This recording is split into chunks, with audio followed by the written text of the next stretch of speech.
which Saints would you buy stock in at their current value? If you're a longtime viewer, you've heard our guy Mike mention a lot of times buying stock in players at their current value, whether that's a young player who hasn't broken out yet or an older player who's being discounted. For example, last year, Paulson Adebo and Carl Granderson would have had great investments, but Andrews Pete also would have been good because he was at a lesser value. So let's take turns here, go through each guy, snake draft style. Let's start off with you, Nick. Yeah, I think I got to start off here, and it's somebody that I think would probably cost a little bit more to invest in than maybe some of the other guys that I'm hoping to be able to select. But I think I'm still buying low on him and going to get a pretty good return, even though I think that there's a little bit of hype about the initial public offering here because you've created the hype. But I'm taking Kendra Miller. I think that is a good buy. I think he's going to keep getting better, and I think he's the guy with the most upside that we haven't seen yet on the roster. So he's the guy that I would feel most comfortable with. Kind of, if I'm making a bet with like my retirement fund, like I would actually put some money into his upside on money that I might need down the road and wouldn't be afraid to lose. No, look, I mean, be afraid to lose rather. When we conceived of this idea, I mean, Kendra Miller was the first name that came to mind. We had to make sure you got the first pick because this is something you've been touting all year. It's the right time to buy stock in him, and I think it is still relatively low, especially outside of the New Orleans circle. I mean, people are talking about Ty J. Spears and Devon A-Chain and other guys from his class that were drafted around the same time and as him way more than him. And again, I don't know how crowded that backfield is going to be this year with Alvin Kamara and Jamal Williams, how many touches he'll get right away. But this backfield is his long term if he proves he's ready to take it. And he was also a guy we mentioned right away when we talked about who does the Clint Kubiak offense benefit most on this roster. Man, it feels like he is tailor-made to thrive in this offense. So there is great potential for him to turn from they also have Kendra Miller to a key player on this team. There's no doubt about it. You're up. All right, I'm going with two guys that we were really high on 12 months ago, and their star has fallen with my next two picks in this snake draft. The first is Juwan Johnson. I probably shouldn't be allowed to pick Juwan Johnson because I was all over touting him as like the fantasy pickup late in your drafts last year. I thought he was going to explode with Derek Carr. We saw it all training camp long. We saw it in the preseason, and then we didn't see it in the regular season. It was a huge, disappointing year. And if the Saints had signed another tight end in free agency or drafted another tight end, I'd be ready to be like, Juwan Johnson had his chance and he missed it. But they didn't. They didn't add anyone of note other than Dallin Holker as an undrafted free agent. And actually, if I didn't pick Juwan Johnson here, I'd probably pick Foster Moreau here, and I'd probably pick Dallin Holker here. The opportunity for tight ends to do something in this offense is so great, and Juwan Johnson should get first crack at it again. He started to tap back into what we expected from him late last season. I think now the pressure's on him. It's a contract year for him to, maybe he was a little happy reading the positive expectations last year, but now he's got kind of a career to salvage, and I think the talent is still there. The opportunity is definitely still there. My other one is Pete Werner for the same reason. A year ago, we did our ranking where we ranked the top 20 players on the roster. I think we both had him 11th. His star was rising. He had 71 tackles in the first half of last season. He was on pace for 150 tackles before an injury slowed him down. And he just did not take that next step. They bring in Willie Gay Jr., they bring in Kalika Hudson, and it feels like they're throwing a warning shot across his bow too while he is heading into a contract year. But I think the talent is still there. He had 93 tackles last year, a half sack, an interception. He needs to do more of that third down stuff. But it's, the challenge has been thrown down to him. I think he has enough talent to deliver. I think his stock has been lowered, but the talent's still there. What do you think of those two guys? I think I would have got to both of them, but they wouldn't. I don't feel like they were taken from me this early.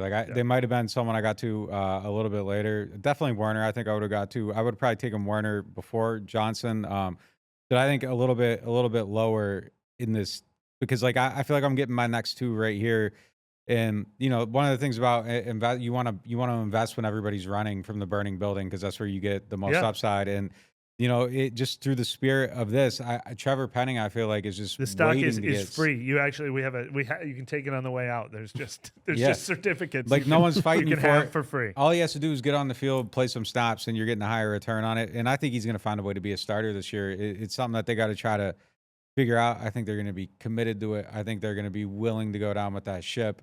I think they have to find a way to make it work because there really isn't a better option. So if he doesn't start this year at tackle, I think it's not due to a lack of trying. And I know a lot of people want to speculate that he's going to move to the inside. I don't see that happening. I don't. My reporting tells me that's not what's in the cards right now. Personally, I feel like if he ends up playing on the inside, that's the last stop on the bus to Busville. Like it's not something that they're going to go too quickly. Like they are going to take their time getting there. And I don't think he can play inside. I just don't. I don't think that's part of his DNA. So I'm taking Penning here as a tackle. Like I think they're going to try to find a way to make it work, and we'll see if they do. And then you win this exercise if he starts 10 games. I mean, like his stock is currently valued as if he's never going to play for this team. Correct. He could be the jumbo tight end all season long, and you would win this exercise. Yeah, like it's like buying Boeing after a plane crash. Like that's kind of where you want to be going with it. And then I think Cesar, because Boeing's going to get back in the sky like at some point. So yeah, and then my next one, I'm taking Cesar Ruiz. I feel like he had a dip last year, but we've seen the up, so it kind of feels like he's kind of down right now, and I think he'll find a way to get back up a little bit. Offense should help him. Scheme should help him. Quicker passes should help him. Using more play action should help him. Some, continuity, I think, when they figure out the right side of that line, that should help him. I just think there's a lot of stuff that should allow him to kind of get back up just a little bit. I don't think he had a great season last year by any means. He was better 2 years ago.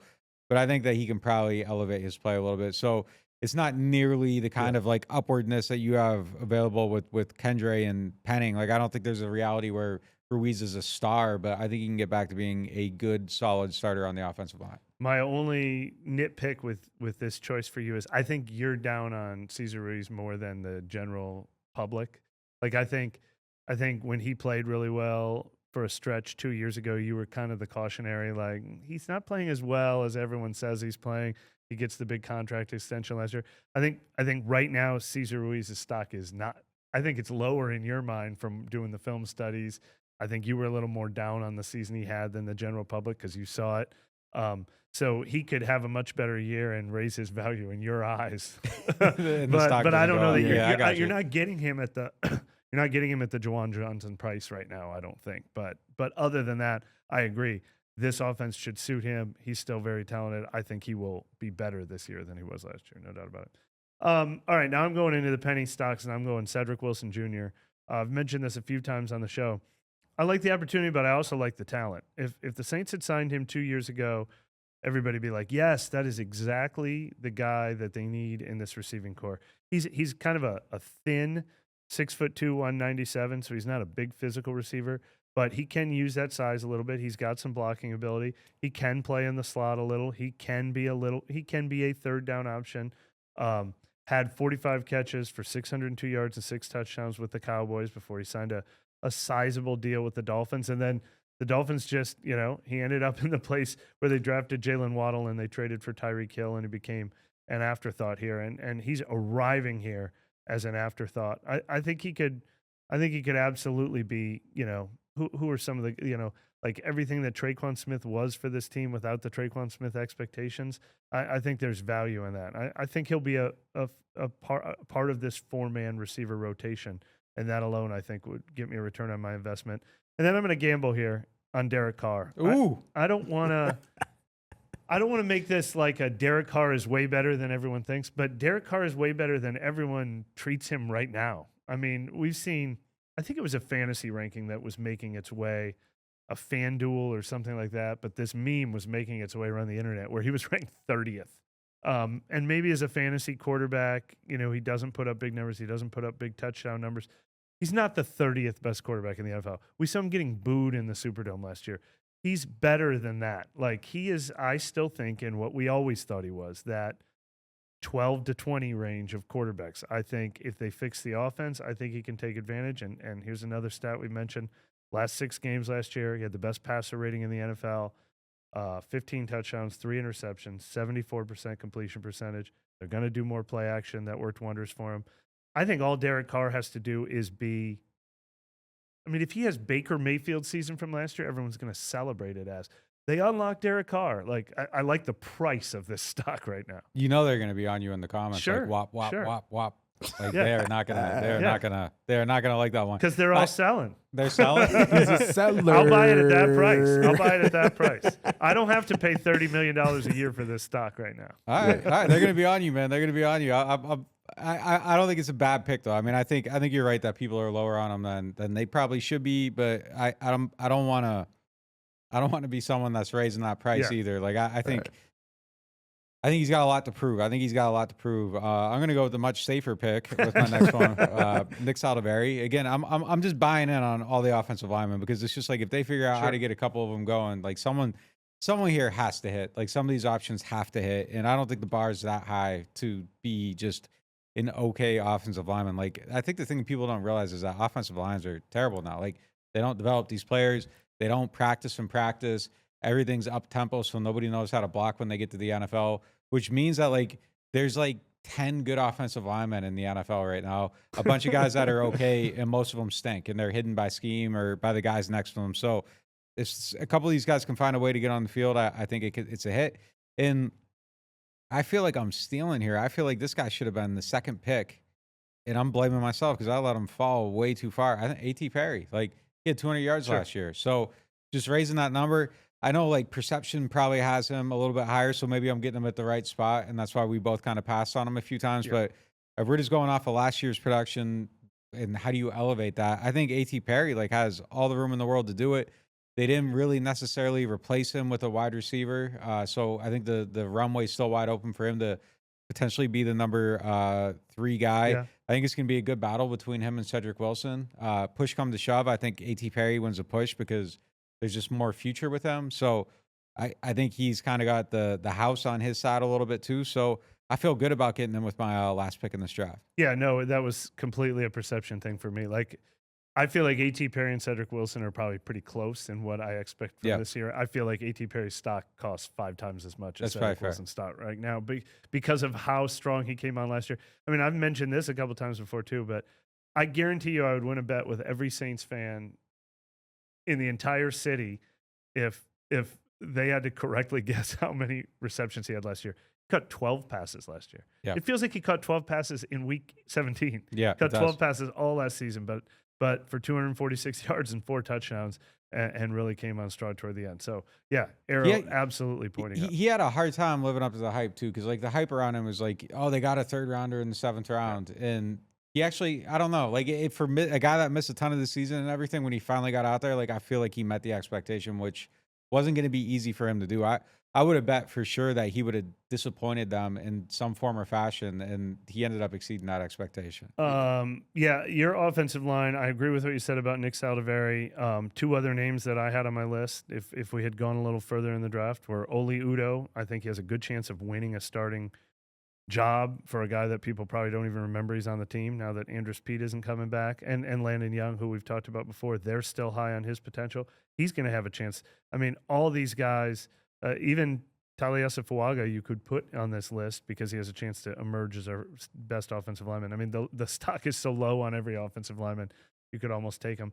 But I went sort of the A.T. Perry route on this one. I was a little torn because I don't know if people are higher on him than they should be, but I think Brian Brzee is another guy whose arrow is pointing up. I think I was just really impressed by how much production he had as a rookie since, he was battling all those injuries and the weight loss and everything as a senior at Clemson or in his final year at Clemson. I didn't know if he'd have a slow rookie year. Defensive tackles in general sometimes have slow rookie years.